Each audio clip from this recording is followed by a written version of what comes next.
1 September 2025 তানজিংয়ের সেই বিলাসবহুল hotel যেখানে এসিও সামিটের জন্য সারা বিশ্বের নেতারা জড়ো হয়েছিল।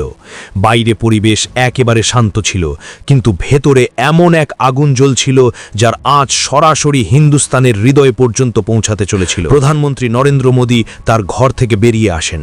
তার সিকিউরিটি পুরোপুরি সতর্ক ছিল। প্রোটোকল অনুযায়ী তার বুলেট প্রুফ গাড়ি একেবারে প্রস্তুত দাঁড়িয়েছিল। কিন্তু তখনই এমন একটি ঘটনা ঘটে যা সারা বিশ্বের ইন্টেলিজেন্স এক্সপার্টদের হুঁশ উড়িয়ে দেয়। মোদিজি তার নির্ধারিত গাড়ির দিকে এগোতেই থাকেন, কিন্তু হঠাৎ তার পথ বদলে দেওয়া হয়।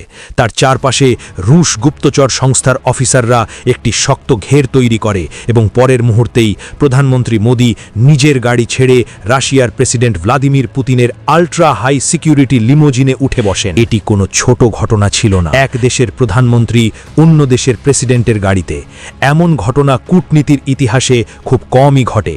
কিন্তু এই গাড়ির দরজা বন্ধ হওয়ার সাথে সাথেই যা শুরু হয় তা কোনো হলিউড থ্রিলারের চেয়ে কম ছিল না। দুই নেতা সেই বন্ধ লিমোজিনে পুরো 10 মিনিট বসে থাকেন।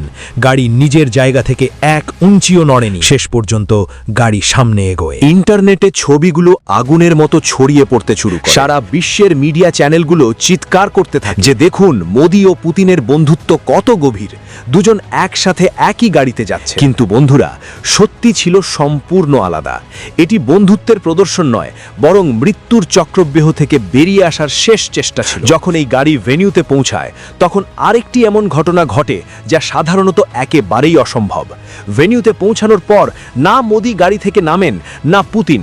পুরো 45 মিনিট ধরে বিশ্বের দুই সবচেয়ে শক্তিশালী নেতা সেই বন্ধ গাড়ির ভিতরে বসে থাকে। সেই বন্ধ গাড়ির ভিতরে ফোনে একটি এনক্রিপ্টেড লাইন সংযুক্ত হয়। অন্যদিকে ছিলেন ভারতের national security advisor Ajit Doval. পুতিনের কণ্ঠ শোনা যায়, মিস্টার মোদি, আমাদের এজেন্সিগুলো শত্রুদের মধ্যে একটি খুব বিপজ্জনক মেসেজ ইন্টারসেপ্ট করেছে।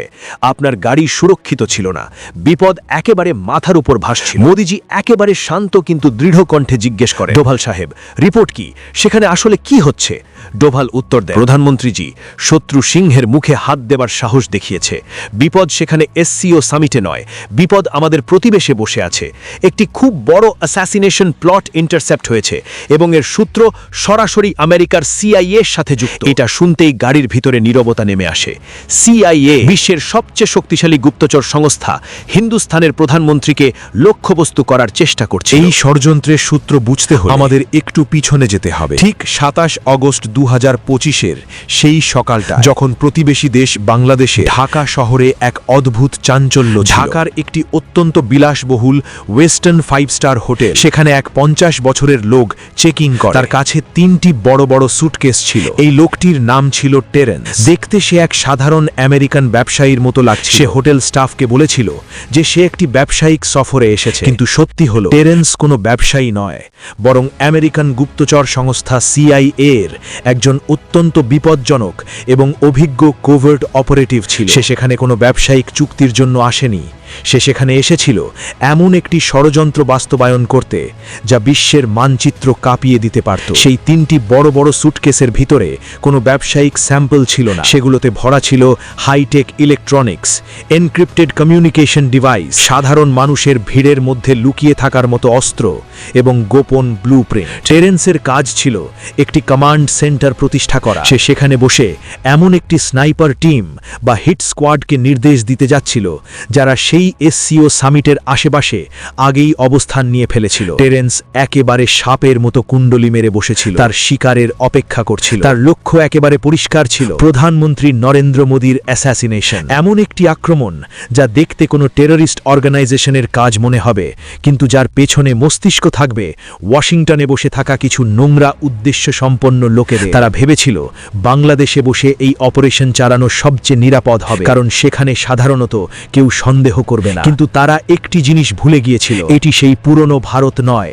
যে শত্রুর আঘাতের অপেক্ষা করবে। এটি নতুন ভারত, এবং যখন দেশের প্রধানমন্ত্রীর নিরাপত্তার কথা আসে, তখন ভারতের গুপ্তচর সংস্থার কখনো ঘুমায় না। এত গভীর ষড়যন্ত্রের পর্দাফাঁস শেষ পর্যন্ত কিভাবে হলো? এখানে প্রবেশ ঘটে বিশ্বের দুই সবচেয়ে শক্তিশালী ইন্টেলিজেন্স এজেন্সির জোটে, ভারতের এবং রাশিয়ার এসভিআর। আগস্টের শেষ দিনগুলোতে এসভিআর এর ইন্টেলিজেন্স কিছু অদ্ভুত রেডিও ফ্রিকোয়েন্সি ইন্টারসেপ্ট করে। এই ফ্রিকোয়েন্সিগুলো সাধারণ ছিল না, এগুলো ছিল high level CIA encryption protocol, যা হঠাৎ করে ঢাকা এবং সেই এসসিও সামিটের লোকেশনের মধ্যে সক্রিয় হয়ে উঠেছিল। রাশিয়ার সঙ্গে সঙ্গে এই তথ্য ভারতের এনএসএ অজিত ডোভালের সঙ্গে শেয়ার করে। নয়াদিল্লিতে মাঝরাতে একটি জরুরি বৈঠক ডাকা হয়। রয়ের প্রধান, আইবি ডিরেক্টর এবং ডোভাল এক টেবিলে ছিল। রয়ের শীর্ষ অফিসার ডোভালকে বলেন, স্যার, আমাদের নিশ্চিত হয়ে গেছে যে একটি হাই ভ্যালু টার্গেটকে এলিমিনেট করার পরিকল্পনা চলছে এবং মনে হচ্ছে টার্গেট প্রধানমন্ত্রী। ডোভাল বলেন, যদি তারা আমাদের প্রধানমন্ত্রীর দিকে চোখও তোলে,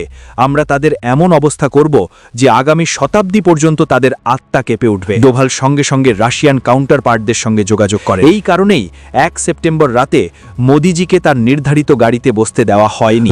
এবং এসভিআর মিলে সেই ষড়যন্ত্রের চক্রবিহ ভাঙার মাস্টার প্ল্যান তৈরি করে। তারা জানত স্নাইপার বা হিট স্কোয়াড তখনই আক্রমণ করবে যখন ঢাকা থেকে টেরেন্সের কমান্ড আসবে। যদি টেরেন্সের সংযোগ কেটে দেওয়া যায়, তবে পুরো অপারেশন তাসের ঘরের মতো ভেঙে পড়বে। আর তারপর শুরু হয় অপারেশন সাইলেন্ট টেকডাউন। 1 সেপ্টেম্বর 2025 ঢাকার সেই 5 স্টার হোটেল। টেরেন্স তার ঘরে বসে শেষ প্রস্তুতি নিচ্ছিল। সে তার হুইস্কির গ্লাস হাতে নিয়ে নিজের জয়ের উদযাপন করতে যাচ্ছিল। এমন সময় হঠাৎ খেলা ঘুরে যায়। টেরেন্সের মৃত্যুর পদ্ধতি এতটাই নীরব এবং নিখুঁত ছিল যে কারো কানে খবর পর্যন্ত পৌঁছায়নি। টেরেন্সের সেই হুইস্কির পানীয়তেই এমন একটি কেমিক্যাল মিশিয়ে দেওয়া হয়েছিল যা চোখের পলকে মানুষের নার্ভাস সিস্টেম বন্ধ করে দেয়। এটি কোনো সাধারণ বিষ ছিল না, এটি একটি হাই গ্রেড অ্যাসাসিনেশন অস্ত্র ছিল যা শুধু বিশ্বের শীর্ষ এজেন্সিগুলোই ব্যবহার করে। টেরেন্স সেই পানীয় পান করতেই তার জ্ঞান লোপ পেতে শুরু করে। সে তার কমিউনিকেশন ডিভাইসের দিকে পৌঁছানোর চেষ্টা করছিল, কিন্তু তার হাত পা কাজ করা বন্ধ করে দিয়েছিল। কয়েক সেকেন্ডের মধ্যেই সে মাটিতে পড়ে যায় এবং তার মৃত্যু হয়। কোনো শব্দ ছাড়া, কোনো গুলি ছাড়া বিশ্বের সবচেয়ে বড় সুপার পাওয়ারের একজন এজেন্ট নিজের তৈরি ফাঁদেই নিস্তেজ হয়ে পড়েছিল। সিআইএর সেই ষড়যন্ত্র সেখানেই, সেই ঘরেই দাফন হয়ে যায়। কিন্তু এরপর যা ঘটে তাই ষড়যন্ত্রকে আরও গভীর করে। টেরেন্সের মৃত্যুর খবর আমেরিকান এম্বাসিতে পৌঁছতেই সেখানে হুড়োহুড়ি পড়ে যায়। তারা বুঝে গিয়েছিল যে তাদের খেলা শেষ হয়ে গেছে এবং কেউ তাদের নিজেদের ঘরে ঢুকে হারিয়ে দিয়েছে। পরের মুহূর্তেই ইউএস এম্বাসি থেকে একটি পুরো টিম সেই হোটেলে ঢুকে পড়ে। তারা বাংলাদেশের স্থানীয় পুলিশকে হোটেলের ভিতরে ঢুকতেও দেয়। সাধারণত কোনো বিদেশি নাগরিকের মৃত্যুর ক্ষেত্রে স্থানীয় পুলিশ তদন্ত করে, পোস্টমর্টেম হয়, কিন্তু এখানে সবকিছু উপেক্ষা করা হয়। আমেরিকান এজেন্টরা টেরেন্সের মৃতদেহ সঙ্গে সঙ্গে নিজেদের দখলে। তার কোনো পোস্টমর্টেম হয়নি, তার দেহ সরাসরি একটি বিশেষ ফ্লাইটের মাধ্যমে ইউএসএ পাঠিয়ে দেওয়া হয় এবং সেই 3টি বড় সুটকেস যেগুলিতে পুরো অপারেশনের ব্লুপ্রিন্ট এবং ইলেকট্রনিক প্রমাণ ছিল, সেগুলো ইউএস এম্বাসির এজেন্টরা জব্দ করে নেয়। এবং বিষয় এখানেই শেষ হয়। লন্ডন এবং ওয়াশিংটনের সার্ভারে বসে থাকা সাইবার এক্সপার্টরা টানা কয়েক ঘন্টা কাজ করে টেরেন্সের অস্তিত্বের প্রতিটি ডিজিটাল চিহ্ন মুছে ফেলে। তার ক্যারিয়ার, তার ইতিহাস, তার সার্ভিস রেকর্ড সবকিছু ইন্টারনেট এবং ডেটাবেস থেকে এমনভাবে উধাও করে দেওয়া হয় যেন টেরেন্স নামে কোনো মানুষ এই পৃথিবীতে কখনো ছিলই না। ইউএস আর্মি স্পেশাল অপারেশনস কমান্ডের মুখপাত্র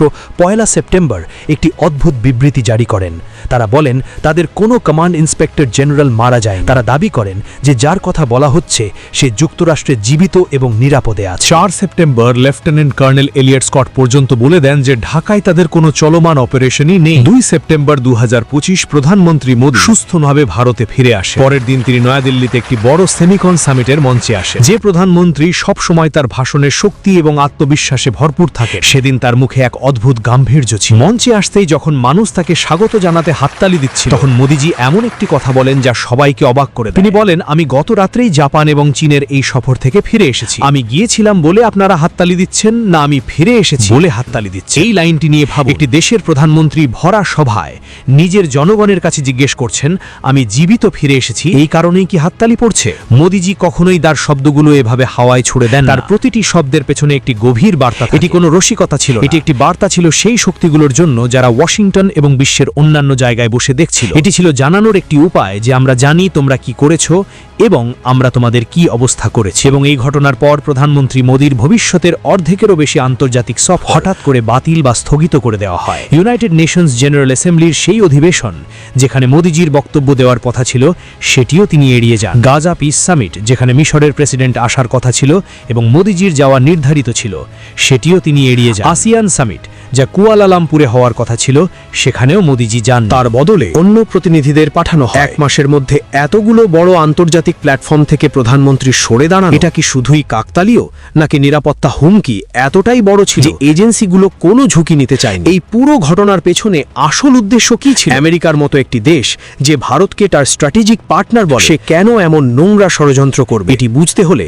আপনাকে আমাদের প্রতিবেশের দিকে তাকাতে হবে। গত কিছু সময় আমাদের আশেপাশের দেশগুলোতে কি হচ্ছে? বাংলাদেশে সম্পূর্ণভাবে ক্ষমতার পরিবর্তন হয়েছে, হিংসা এবং অগ্নিসংযোগ হয়েছে। নেপালে ক্রমাগত এমন পরিস্থিতি তৈরি করা হচ্ছে যাতে সেখানে অস্থিরতা সৃষ্টি হয়। শ্রীলঙ্কার অর্থনৈতিক এবং রাজনৈতিক অবস্থা তো বিশ্ব দেখেছে। এসব কিছু হঠাৎ করে হচ্ছে না। ভারতের আশেপাশের দেশগুলোকে অস্থিতিশীল করে একটি অদৃশ্য শক্তি ভারতের চারপাশে একটি রিং অফ ফায়ার তৈরি করছে। সিআইএ এর ইতিহাস রয়েছে অন্য দেশগুলিতে রেজিম চেঞ্জ করা, সেটা দক্ষিণ আমেরিকা হোক, মধ্যপ্রাচ্য হোক বা এশিয়া। যখন কোনো নেতা তাদের ইচ্ছে মতো চলে না, যখন কোনো দেশ নিজের স্বাধীন পররাষ্ট্র নীতি অনুসরণ করে, চোখে চোখ রেখে কথা বলে, তখন তাদের অহংকারে আঘাত লাগে। পীয়ূষ গোয়েলের সেই বিস্ফোরক বক্তব্য নিশ্চয়ই আপনার মনে আছে। তিনি ভরা মঞ্চ থেকে আমেরিকাকে সতর্ক করে বলেছিলেন, আপনারা আমাদের মাথায় বন্দুক ঠেকিয়ে আমাদের দিয়ে ট্রেড ডিল করাতে পারবেন না। একজন ইউনিয়ন মিনিস্টারের এমন ভাষা ব্যবহার করা কোনো ছোট বিষয় নয়। পীয়ূষ গোয়েল কোন বন্দুকের কথা বলছিলেন? তিনি কি সেই বন্দুকের কথাই বলছিলেন যা সিআইএ 1 সেপ্টেম্বর প্রধানমন্ত্রী মোদির দিকে তাক করার চেষ্টা করেছিল? এটি কি একটি বার্তা ছিল যে ভারত আর কোনো চাপের কাছে নত স্বীকার করবে না? টেরেন্সের মৃত্যু প্রধানমন্ত্রী মোদির অ্যাসাসিনেশন প্লট হোক বা না হোক, কিন্তু একটি বিষয় একেবারে পরিষ্কার, ঢাকায় বসে টেরেন্স ভারতের বিরুদ্ধে একটি বিশাল আগুন জ্বালাচ্ছিল। বন্ধুরা, আপনাদের কি মনে হয়, সত্যি কি আমেরিকা ভারতে একটি বড় রেজিম চেঞ্জ প্ল্যান করছিল? তারা কি প্রধানমন্ত্রীকে সরিয়ে নিজেদের কোনো পুতুল নেতা বসাতে চেয়েছিল? এইসব কথার মধ্যে পীয়ূষ গোয়েলের বক্তব্য এবং মোদিজির সেই জীবিত ফিরে আসা মন্তব্যের মধ্যে কি কোনো সংযোগ আছে? নিজের মতামত কমেন্টে অবশ্যই লিখুন, এবং যদি ভিডিওটি ভালো লেগে থাকে তাহলে ভিডিওটিতে একটি লাইক এবং চ্যানেলটিকে সাবস্ক্রাইব করতে ভুলবেন না। ততক্ষণ পর্যন্ত জয় হিন্দ, জয় ভারত।